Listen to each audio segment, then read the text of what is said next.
Hey guys, today at Nomads Nation, we're doing something a bit different. We're reacting to your and our community's hot takes about the world of bags. We got a bunch of different submissions. Some are spicy. We got some habaneros that have been like diced up and they're just thrown into the mix. And if you have any hot takes that you want to share with the world, let us know in the comments below and we'll do a V2 of this video very soon. All right, first up, 1000D Cordura and 1680D ballistic nylon are complete overkill for travel packs and slings. It's a pretty hot take. And I'm going to admit, I kind of agree with it. Like, look at Air. They use 1680D Cordura ballistic nylon, which is a material that was invented by the military to prevent flak, which is like debris from bombs from cutting into your skin. That is kind of overkill for a backpack. Now, it doesn't mean it's a bad thing, because sometimes that's the whole point of these bags, right? Able Carry admits that they're over-constructed. Air would probably say the same thing. So while it's definitely not necessary, some people just like that little extra safety in the back of their mind, knowing that the abrasion resistance is next level, and just the way that feels on a level of like, hell yeah, this thing is gonna survive the apocalypse. Like when The Last of Us, like season 3 comes out, it's gonna be, you know, you and that backpack with the 1000D Cordura. All right, next hot take. Air has terrible water bottle holders. I don't think they're terrible. Margaret, what do you think about that? You used to use an Air every day for your EDC and you love water bottles. They're not good.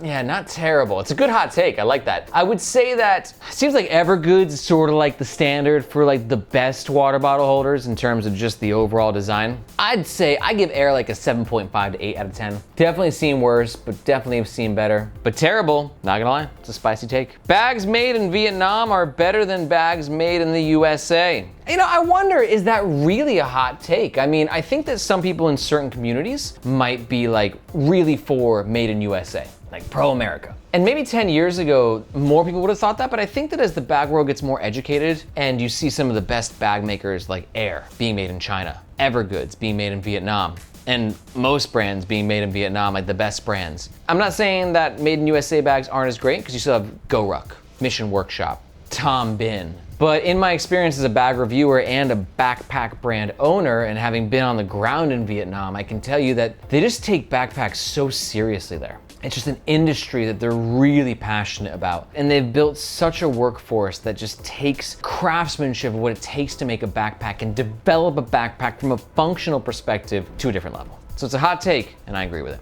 Next up, we got lightweight bags are overrated, and that's from our friend over at Danny Packs. Thanks for your hot take, Danny. And I couldn't disagree with you more. Light bags are overrated. Light bags are the future. We're all sick of 5-pound everyday carry bags. But actually, we're honestly not, because Danny brings up a good point, and when I had a podcast with Ron Kwok, he said the same thing. And it really comes down to like how you carry. So for me, I live in Hong Kong. I can carry my backpack for hours in a day, walking miles, and that extra 1.5 pounds of weight, you feel it, right? Versus, you know, Danny and Ron, they live in the States and they're doing a lot of car travel. You know, you walk from your front door to your car with the bag on, then you throw it, you know, into the seat next to you. And then you take it from, you know, the car to the office. So from an EDC perspective, I think it depends on how you EDC. But from a travel perspective, I think it's unanimous. Like lightweight always beats heavy. Like I'm just saying, if you had a bag that was lightweight and a bag that was heavy, both are travel bags and they have the same feature set, you'll take the light one every single time because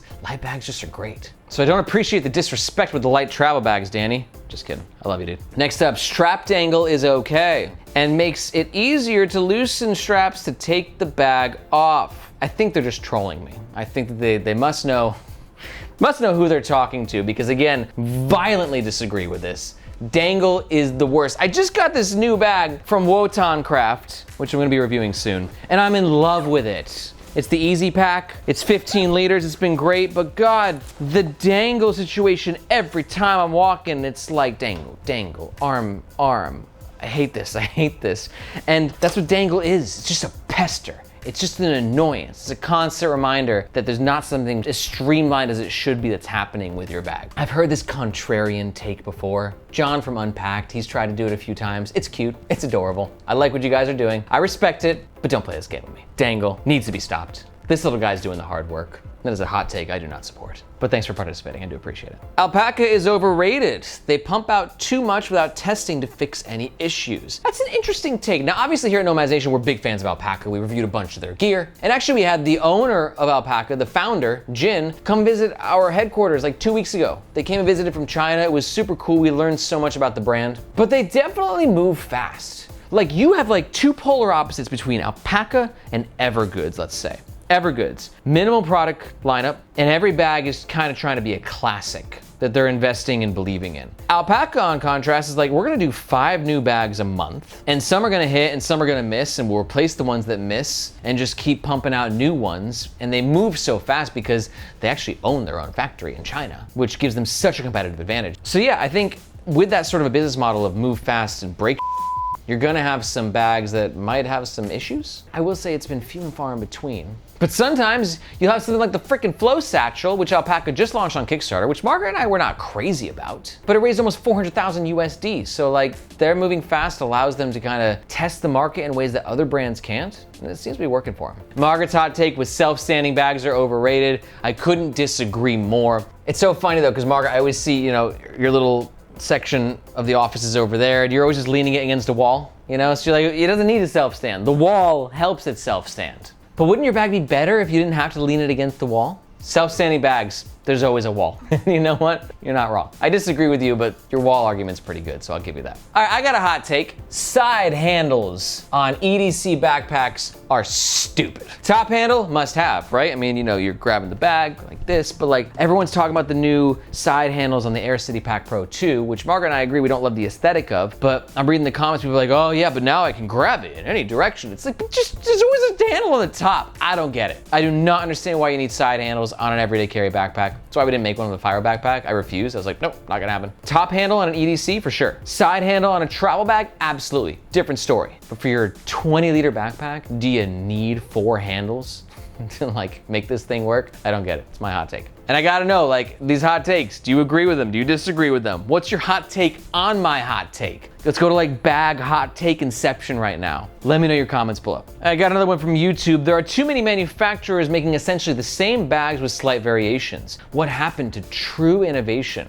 You know, this is a weird thing, because like, all right, again, I'm a bag reviewer and a bag brand owner. And I'd like to say that we really pushed the line of innovation with the Firo T22. We got a lot of hate for it, right? And you can say that you like the T22 or you don't. But innovation is very risky in that sense. As to where you're a brand owner, you're investing tens, if not potentially hundreds of thousands of dollars into research and development, into making a brand, prototyping, sampling, shipping, and everything, that sometimes, you know, playing it safe is, you know, there's a proven formula. So I'm not saying it's right or if it's wrong, but I understand where brands come from when they're like, hey dude, like, you know, this is my dream is to have a bag company, but like, you know, I want it to work. But I will say there's a lot of smaller and emerging brands, Rework, Minimal, Matador, Wotan Craft, Carry Kubo, that I think are bringing some new blood to the table. Not all of them have quite caught on, but I do think there is innovation happening. But I do agree with you that there is room for more innovation. And I think that if some new brands are bringing some new things to the table, they're gonna capture a lot of the market quickly. Because we are seeing a lot of, you know, backpacks that are in essence sort of like repackaged. So I do see your hot take and I don't disagree with it. Tech kits, DOP kits, EDC pouches are usually inside your bag or your workspace. They're not exposed to the outdoors or dragged on the ground. So there's no need for these pouches to be built with super tough, high denier materials. Make them out of lightweight fabrics. I can't argue with that. Actually, Margaret's over there, she's like, yeah, preach. That actually makes total sense. Like, love the Air Slim pouch, but like, does it need 1680D Cordura? You know, could we have done a 420 with that just to make it a little bit lighter and more malleable? Does the Cap 2 from Evergoods like need to have like steel reinforcement? It does help itself stand a little bit, but I do get what you're saying. For tech pouches, a little bit on the over-engineered side. That's why I love the new Peak design. Yeah, they removed all the padding.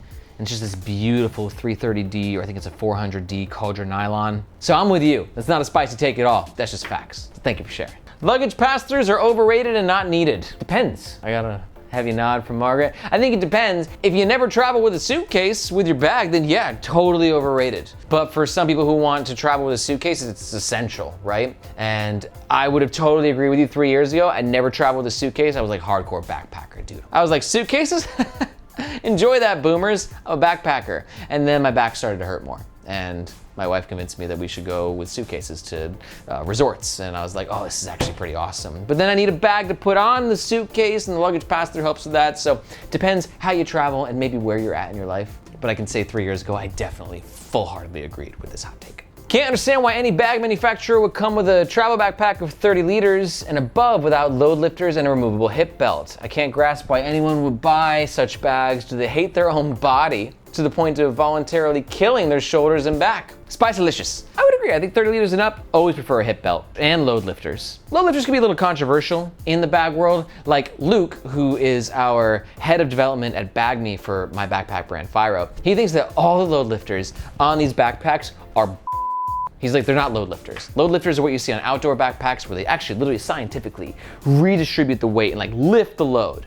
And he showed me like videos. He's like, those are load lifters.